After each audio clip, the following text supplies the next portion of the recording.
Baik, materi kita kali ini adalah distribusi sampel dari N-1 kali S kuadrat per sigma kuadrat.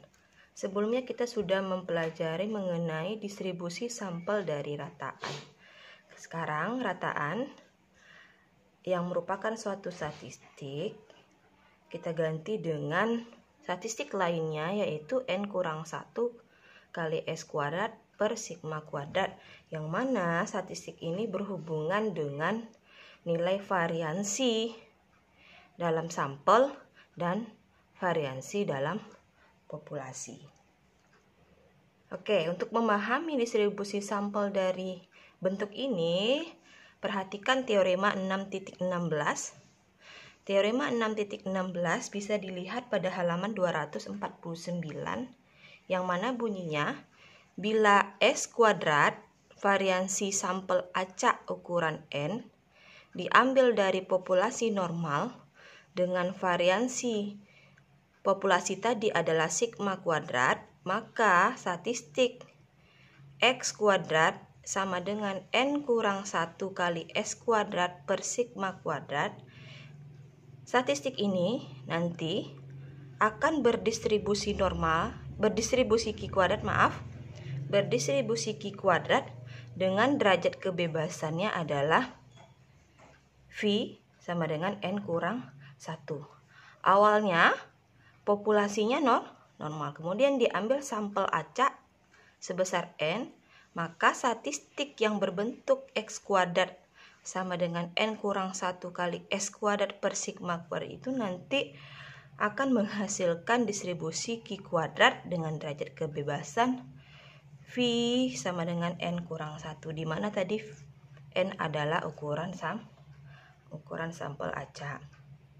Oke, untuk kita tahu bagaimana cara kita menentukan peluang, karena tujuan dari mempelajari ini adalah salah satunya adalah menentukan peluang dari distribusi sampel tadi, maka perhatikan kembali gambar titik 16 yang ada di halaman 250. Ini ada di halaman 250 pada buku Walpole.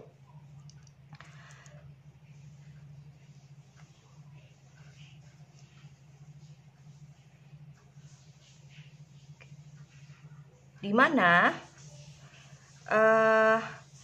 jika kita perhatikan nilai X kuadrat, yang mana X kuadrat itu N-1 kali S kuadrat per sigma kuadrat, maka sesungguhnya nilai X kuadrat itu lebih dari 0 atau 0 lebih atau sama dengan 0. 0 itu juga diperbolehkan. Karena kalau kita lihat nilainya tidak akan menghasilkan negatif. Maka dalam koordinat kartesiusnya X kuadrat mulai dari 0 sampai tak hingga.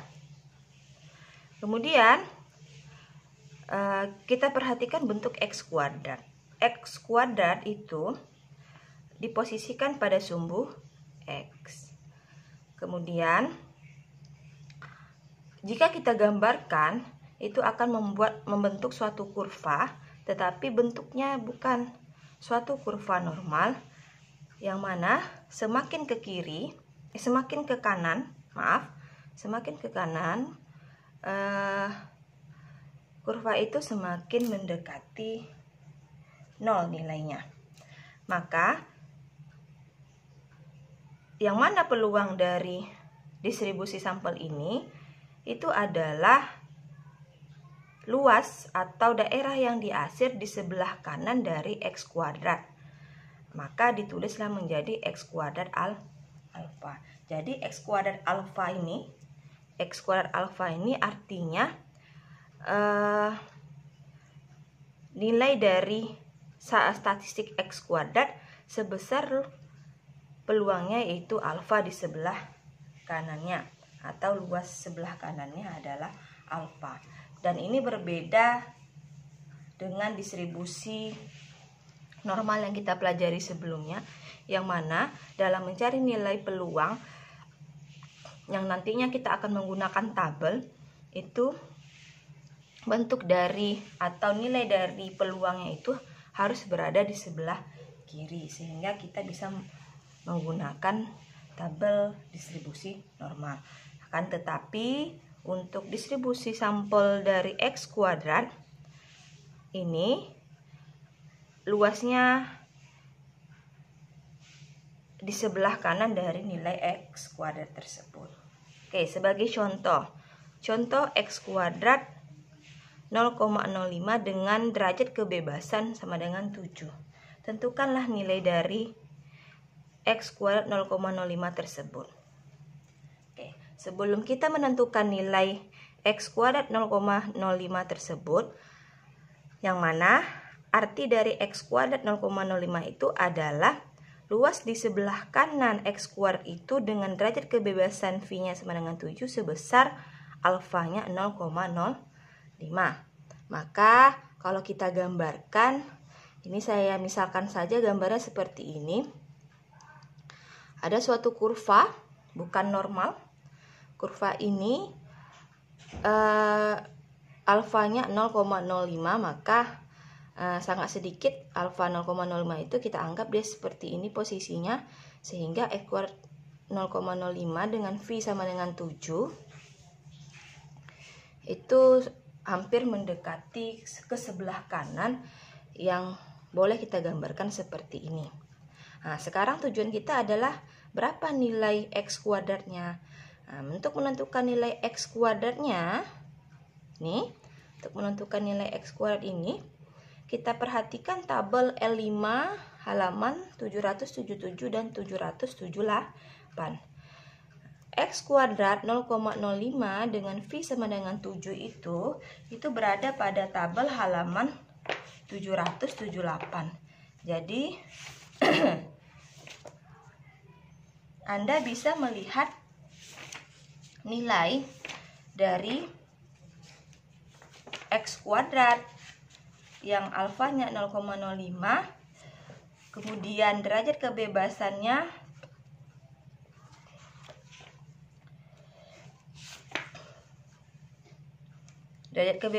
adalah 7 itu pada halaman 778. Cara melihatnya, kolom pertama itu adalah nilai V. Kolom pertama nilai V. Jadi V ini berada di kolom pertama. Kemudian 0,05 itu berada di dalamnya atau berada di kolom setelah V. Nah, kemudian bagaimana caranya? Ambil V sama dengan 7, kemudian bergerak ke kanan, ambil nilai alfa 0,05, sehingga diperolehlah nilai X kuadrat alfanya 0,05 dengan V sama dengan 7 adalah 14,067. Jadi di sini kita tidak menentukan peluang, tetapi kita menentukan nilai X kuadrat yang alfanya 0,05. Bisa saja sih sebenarnya 14,067-nya ini diberikan, alfanya tidak diberikan, tetapi V-nya diberikan, sehingga nanti kita akan memperoleh nilai alfanya 0,05. Kalau ditulis seperti ini mungkin ya, X kuadrat alfa yang sama dengan 14,067, V sama dengan 7, maka alfanya adalah 0,05. Oke, itu bentuk lain pertanyaan. Oke, kita lanjut contoh lainnya.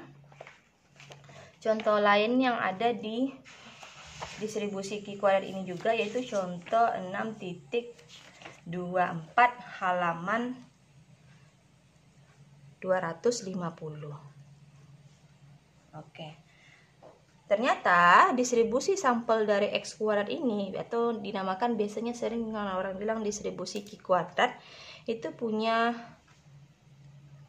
kegunaan lain, yaitu memberikan kita cara untuk memutuskan sesuatu, atau meyakinkan kita bahwa apa sesungguhnya yang berhubungan dengan variansi itu benar atau salah. Bisa dilihat pada contoh 6.24. diketahui ada suatu populasi baterai yang mana rata-rata baterai itu tahan 3 tahun, itu mu. Kemudian simpangan baku atau sigma 1 tahun. Kemudian dari populasi ini diambil sampel acak sebanyak 5, yang mana dari 5 ini rata-rata tahan baterainya itu adalah 1,9, 2,4, 3,0, 3,5, dan 4,2 tahun. Pertanyaannya, apakah pembuat baterai yakin bahwa simpangan bakunya itu 1 tahun?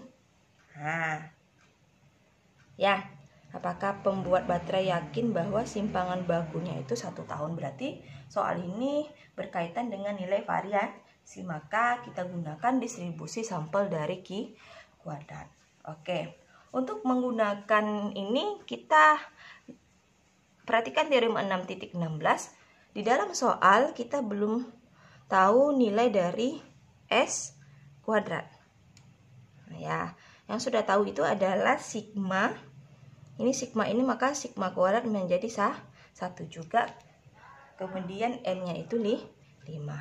Untuk menentukan nilai S kuadrat, kita perhatikan rumus yang ada di halaman 129, yang mana rumusnya S kuadrat sama dengan N kali sigma XI kuadrat I1 sampai 5 dikurang sigma XI I1 sampai 5. Kenapa sampai 5? Karena I itu bergerak dari 1 sampai 5 sebanyak sampel. Sampel kita ada 5 per N kali N kurang 1. Kita masukkan angkanya, N-nya 5. Kemudian XI kuadrat ini artinya apa? Semua XI ini masing-masing kita kuadratkan, kemudian kita jumlahkan. Nanti diperolehlah hasil 48,26. Contoh berarti 1,9 kuadrat ditambah 2,4 kuadrat ditambah 3,0 kuadrat ditambah 3,5 kuadrat ditambah 4,2 kuadrat. Itu nanti akan menghasilkan 48,26. Kemudian makna dari sigma XI dikuadratkan itu adalah jumlahkan dulu XI-nya. 1,9 tambah 2,4 tambah 3 tambah 3,5 tambah 4,2, hasilnya 15, baru kita kuadrat. Oke, dengan penjabaran aljabar akan diperolehlah 0,815. Ini adalah nilai S kuadrat.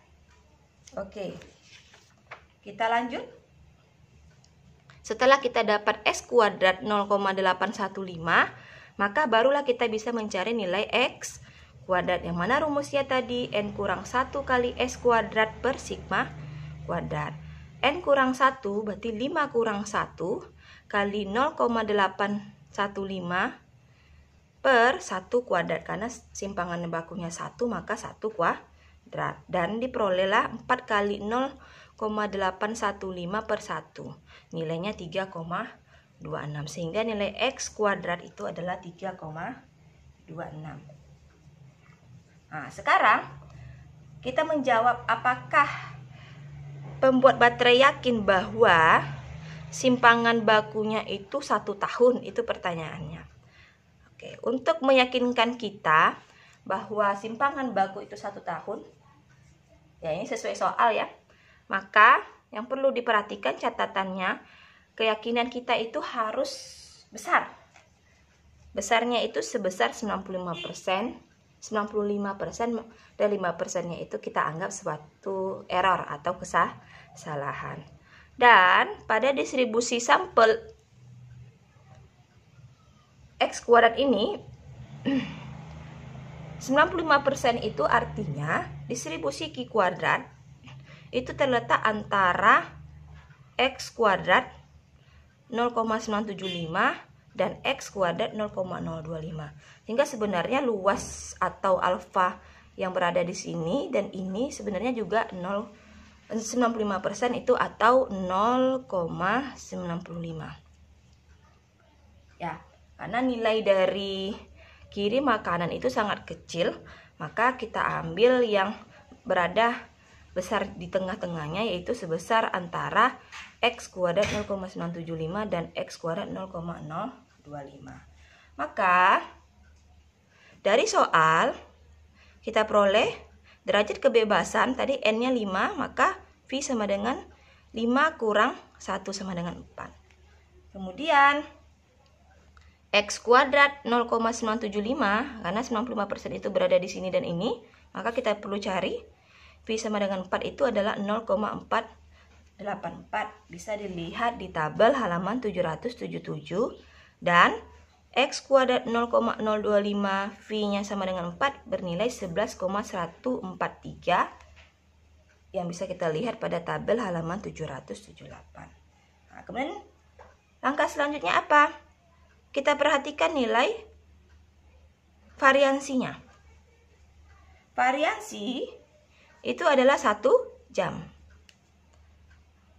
Ternyata 1 jam tadi berada di antara 0,484 dan 11,143. Maka kondisi seperti ini mengartikan bahwa nilai simpangan baku sama dengan 1 itu adalah hal yang wajar. Jadi pedagang atau pembuat baterai tidak perlu khawatir atau tidak perlu curiga bahwa simpangan bakunya itu memang benar-benar 1 jam. Nah, jadi cara keputusannya, perhatikan apakah sigma kuadrat itu terletak antara X kuadrat 0,975 dan X kuadrat 0,025.